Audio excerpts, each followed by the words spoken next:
Class 12th के मेरे प्यारे स्टूडेंट्स, वेरिफिकेशंस एंड रिवैल्यूएशंस का न्यू पोर्टल लाइव हो चुका है, लेकिन इस नए पोर्टल्स में बहुत कुछ बदल चुका है। सो सबसे पहला चीज, कैसे अप्लाई करोगे इसके बारे में पूरा डिटेल्स में वीडियो में समझाने वाला हूं। चैनल को सब्सक्राइब कर लो, बेल नोटिफिकेशन ऑन करके रख लो।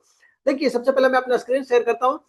आप क्या करोगे कि सीबीएसई की ऑफिशियल वेबसाइट cbse.gov.in पे आओगे, और यहाँ पे जैसे ही आप आते हो, मेन वेबसाइट पे क्लिक करने के लिए यहाँ पे आपको जाना है। मेन वेबसाइट पे क्लिक करेंगे, मेन वेबसाइट ओपन होगा और वहां पे दो नोटिफिकेशन है जो कि एकदम लेटेस्ट है और वही आपके काम का है।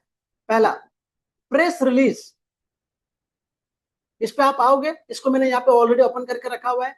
इसमें देखो एक वेबसाइट दे रखा है कि स्टूडेंट्स को लॉग इन करना है अपने अकाउंट में, लेकिन कहां से? इस पर्टिकुलर वेबसाइट पे। तो जैसे ही यहाँ पे मैं क्लिक करूंगा, ये क्या करेगा, एक न्यू वेबसाइट आपको यहाँ पे देखो, न्यू वेबसाइट आ गया। अब यहाँ पे थोड़ा इसको स्क्रॉल डाउन कर लो और यहाँ पे देखो आपको क्या बोल रहा है, क्लिक हियर टू अप्लाई। इस पे क्लिक कीजिए और क्लिक करने के बाद एक न्यू पोर्टल ओपन हो रहा है, देख रहे हो, postresult.cbseit.in/pvr/। इस पे जैसे ही आप आओगे, आप क्या करोगे, लॉग इन एंड अप्लाई पे क्लिक करना है। उसके बाद यहाँ पे सब कुछ नया है। देखो, आपको अपना यूजर आईडी जो बताना है वो आपका रोल नंबर है, आपका पासवर्ड जो है आपका एडमिट कार्ड का आईडी है। लेकिन एक जो न्यू चीज यहाँ पे आया है वो है पेरेंट वेरिफिकेशन। आपको, अगर आप मदर का पेरेंट वेरिफिकेशन कराना चाहते हो तो यहाँ पे मदर का फुल नेम बताओगे। अगर आप फादर का डिटेल्स देना चाहते हो तो आप यहाँ पे फादर्स का फुल नेम जो आपके एडमिट कार्ड में है वो बताना है। उसके बाद एक और जो नया चीज है वो यहाँ है, आधार कार्ड। आपको अपना आधार पे जो नाम है वो लिखना है, डेट ऑफ बर्थ क्या है, आपका जेंडर क्या है, और 12 डिजिट का आधार नंबर देना है, और यहाँ पे कैप्चा एंटर करना है, और फिर फाइनली साइन इन पे क्लिक करना है। लेकिन जो बच्चे फॉरेन के हैं, फॉरेन स्टूडेंट्स जो हैं, या फिर कुछ ऐसे बच्चे जिनके पास आधार कार्ड नहीं है, वो इस पे क्लिक करेंगे, फॉरेन स्टूडेंट और नो आधार। इस पे आप जैसे ही क्लिक करोगे, रोल नंबर पूछा जाएगा, पासवर्ड आपका एडमिट कार्ड आईडी जो उसको पूछा जाएगा, और आपका टाइप ऑफ कैंडिडेट क्या है, क्या आपके पास आधार कार्ड नहीं है या फिर आप फॉरेन स्टूडेंट हो। उसके बाद अपना email ID, mobile number, captcha, और यहाँ पे सबमिट रिक्वेस्ट करोगे, फिर आपको वहां से लॉगिन करने को मिलेगा। सो जो बच्चे के पास है आधार कार्ड उनके लिए हम बात करते हैं मैक्सिमम, क्योंकि ज्यादातर बच्चों के पास है। तो आप जैसे ही यहाँ पे साइन इन करोगे, आपके पास क्या होगा, कुछ ऐसा दिखने वाला है। आपका डैशबोर्ड आ जाएगा। डैशबोर्ड में आपका वेरिफिकेशन ऑफ इश्यू और रीवैल्यूएशन ऑफ मार्क, दो तरह का चीज दिखेगा। जैसे आपने फोटोकॉपी के लिए ऑलरेडी अप्लाई कर दिया, क्योंकि जो बच्चे स्कैन कॉपी के लिए अप्लाई किए थे वही बच्चे वेरिफिकेशन रीवैल्यूएशन कराएंगे। ये तो मैंडेटरी कंडीशन है, आपको पता है ऑलरेडी। तो आप वेरिफिकेशन पे क्लिक करोगे, तो वेरिफिकेशन पे जैसे ही आप क्लिक करोगे, आपको क्या करना पड़ेगा, यहाँ पे आपको सब्जेक्ट सेलेक्ट करना पड़ेगा वन बाय वन। वेरिफिकेशन पे क्लिक किया, अब सब्जेक्ट पे आओ। कितने सब्जेक्ट है आपके पास? क्या आप एक सब्जेक्ट में वेरीफाई कराना चाहते हो? दो सब्जेक्ट है तो आप एक ही बार में सबको सेलेक्ट कर लोगे, क्योंकि एक ही एप्लीकेशन देना है। रीवैल्यूएशन वेरिफिकेशन के लिए एक ही एप्लीकेशन देना है। सो पहले वेरिफिकेशन में आप सेलेक्ट कर लो, वेरिफिकेशन हो जाए उसके बाद आप क्या करोगे, रीवैल्यूएशन वाले पे क्लिक करोगे। फिर रीवैल्यूएशन में आप बताओगे कि कौन सा सब्जेक्ट में आपको रीवैल्यूएशन कराना है। उसके बाद फिर उसमें क्वेश्चन नंबर आपको एंटर करना है।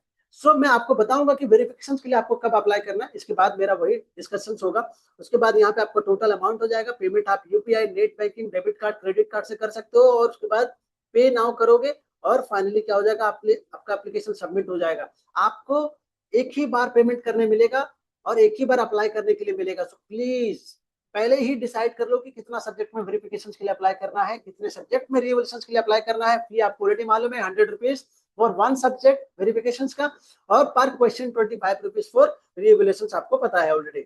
अभी देखो, अब क्या करोगे कि किन बच्चों को वेरिफिकेशन के लिए अप्लाई करना है। सबसे बड़ा डाउट यही भी है बच्चों को। देखिए, इस बार सीबीएसई ने ऑलरेडी आपका थोड़ा होमवर्क करके रख दिया है। यहाँ पे आप इजिली समझ पाओगे कि जिन बच्चों का आंसर बुक में पेजेस मिसिंग है, जिसका सप्लीमेंट्री सीट मिसिंग है, जिसका मैप मिसिंग है, जिसके आंसर बुक में, स्कैन आंसर बुक में ग्राफ मिसिंग है, या फिर आपका स्कैनिंग प्रॉपर नहीं हुआ, ब्लर है पेजेस, या फिर आपको किसी और स्टूडेंट का आंसर बुक मिल गया है, आपका खुद का नहीं मिला है, या फिर आपका आंसर बुक इवैल्यूएट तो हुआ लेकिन दूसरे सेट के मार्किंग स्कीम के हिसाब से हुआ, जिसकी वजह से आपको नुकसान हो रहा है।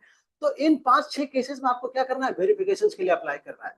और रीवैल्यूएशन तो आप जानते हो कि अगर आप कोई क्वेश्चंस में आपको लगता है कि आपको कम मार्क्स मिला है और ज्यादा मार्क्स मिल सकता है, तो आपको रीवैल्यूएशन के लिए अप्लाई करना है। ऑलराइट, अब देखो, इतना सब कुछ करना है और फाइनली क्या करना है, सबमिट करोगे उसके बाद आप क्या कर सकते हो, ट्रैक कर सकते हो, सारा कुछ ये ऑनलाइन है। और इसका एक्सटेंडेड डेट कब तक है, आपको 2 जून से स्टार्ट करना है, आज से ये स्टार्ट हो गया ये, और 6 जून लास्ट डेट है, मिडनाइट सैटरडे तक आप इसको क्या कर सकते हो, अप्लाई कर सकते हो। इसके बाद आपको कोई भी तरीका नहीं है जिससे आपको अप्लाई करने मिलेगा, ऑफलाइन मेथड बिल्कुल भी नहीं है, सारा कुछ ऑनलाइन प्रोसेस है। सो प्लीज वीडियो हेल्पफुल लगा तो लाइक कीजिए, और किसी भी तरह का डाउट है तो कमेंट करके बताओ मुझे, मैं आपको ये पीडीएफ भी दूंगा। आपको टेलीग्राम पे आना पड़ेगा उसके लिए, उसका भी लिंक डिस्क्रिप्शन में दे रहा हूँ। प्लस आप कोई भी डाउट है तो पूछो मेरे से, मैं आपके इंक्वायरी को आपको आंसर करूंगा। वीडियो को लाइक कीजिए, शेयर कीजिए, चैनल को सब्सक्राइब कीजिए। Thank you so much, thank you.